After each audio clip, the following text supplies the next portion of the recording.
মানে রিপিট হচ্ছিল এরকম আওয়াজ, প্রতিধ্বনি হচ্ছিল মাইলের পর মাইল জুড়ে। এক ভিন্ন রকম সকাল এবং রাত পার করেছে ইউক্রেনবাসী। রাশিয়া ইউক্রেন যুদ্ধের সর্বশেষ আপডেট।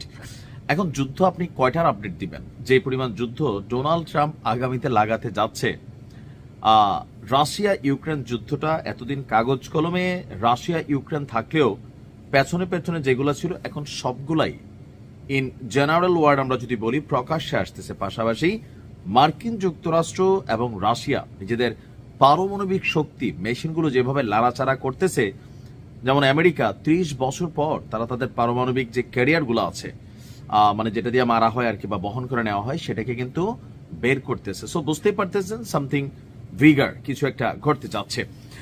তো এর মাঝখানে এই যে একটা মানসিক টেনশন স্ট্রেস, পুতিন কাকুর এই বুড়া বয়সে তো মাঝে মাঝে তো মেজাজ হারাই ফেলে। মারতে থাক, শুধু মারতে থাক, মার মার মার শুধু হবে, ধাম ধাম দাম আওয়াজ হবে। আমি রাশিয়া থেকে শুনতে চাই। দর্শক, ইউক্রেনের রাজধানী কিয়েভ এখন পর্যন্ত রাশিয়ার বেশ কিছু শহর স্টেট অনেক কিছু দখল করতে পারলেও কিয়েভকে অনেকটা দুর্গের মতন এখনো ধরেন নিরাপদে রেখেছে আপনার ইউক্রেন।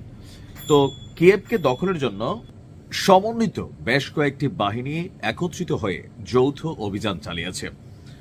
ভোর থেকেই একের পর এক বিস্ফোরণে কেঁপে উঠেছিল শহরের গুরুত্বপূর্ণ বিভিন্ন এলাকা এবং সেখানে আগুন ধরে যায়।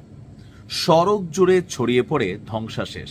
হামলা আমি যখন নিউজটি করছি এখনো চলছে। বলা হচ্ছে এ যাবৎকালীন কিয়েভকে দখলের জন্য রাশিয়া সেনাবাহিনীর সবচেয়ে বড় এই ব্যাপক অভিযান।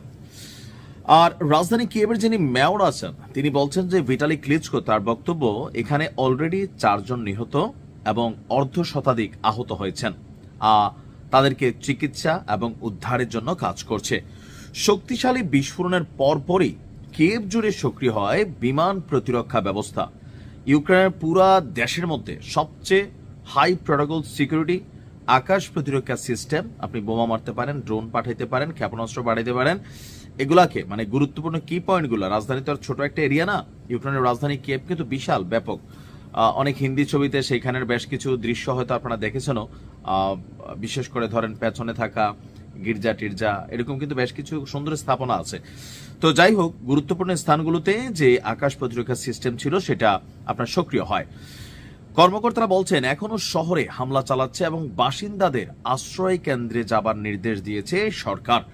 স্থানীয় প্রশাসন বিদ্যুৎ এবং পানি সরবরাহে আপনার বিঘ্ন ঘটতে পারে বলেও সতর্ক করেছেন। কারণ পুতিন কাকু শীতকাল আসলেই সবচেয়ে প্রথম যে কাজটা করেন বিদ্যুৎ কেন্দ্রগুলো উড়াই দেন, পাশাপাশি গ্যাস চেম্বারগুলো উড়াই দেন। সামাজিক যোগাযোগ মাধ্যমে ছড়িয়ে পড়া ছবি এবং ভিডিওতে দেখা গেছে বিভিন্ন এলাকায় আগুন, ক্ষতিগ্রস্ত ভবন, ধ্বংসস্তূপ, আতঙ্কিত জনগণ এবং অনেকেই শহর ছেড়ে পালানোর চেষ্টা করছেন। কিয়েভের সামরিক প্রশাসনের প্রধান তিমুর তকাচেঙ্কো, তার বক্তব্য হচ্ছে রুশ বাহিনী শহরের আবাসিক ভবনগুলিকে টার্গেট করেছে এবং প্রতিটি জেলাতেই প্রায় বহুতল ভবনগুলোর ব্যাপক ক্ষয়ক্ষতি হয়েছে। তার ভাষ্যমতে হামলাতে ড্রোন এবং ক্ষেপণাস্ত্র উভয়ই ব্যবহার করা হয়েছে এবং একাধিক এলাকায় জরুরি উদ্ধার দল পাঠানো হয়েছে। হামলায় শহরের হিটিং সিস্টেমও ক্ষতিগ্রস্ত হয়েছে। একটি জেলায় তাপ সরবরাহ অলরেডি বন্ধ হয়ে গেছে, বিদ্যুৎ পানির সেবা বিঘ্নিত হচ্ছে। আর শহর জুড়ে আপনার এই মুহূর্তে একটা মৃত্যুপুরীতে পরিণত হয়েছে। মানবাধিকার লঙ্ঘনের অভিযোগে পুতিনের বিচারও দাবি করেছে শহরের মেয়র এবং সেনা প্রধান। কিন্তু পুতিন কাকু কি বলছে? কাকু বলছে খেলা হবে, ঝুঁকেঙ্গা নেই, রাপ্পা রাপ্পা। ভালো থাকো।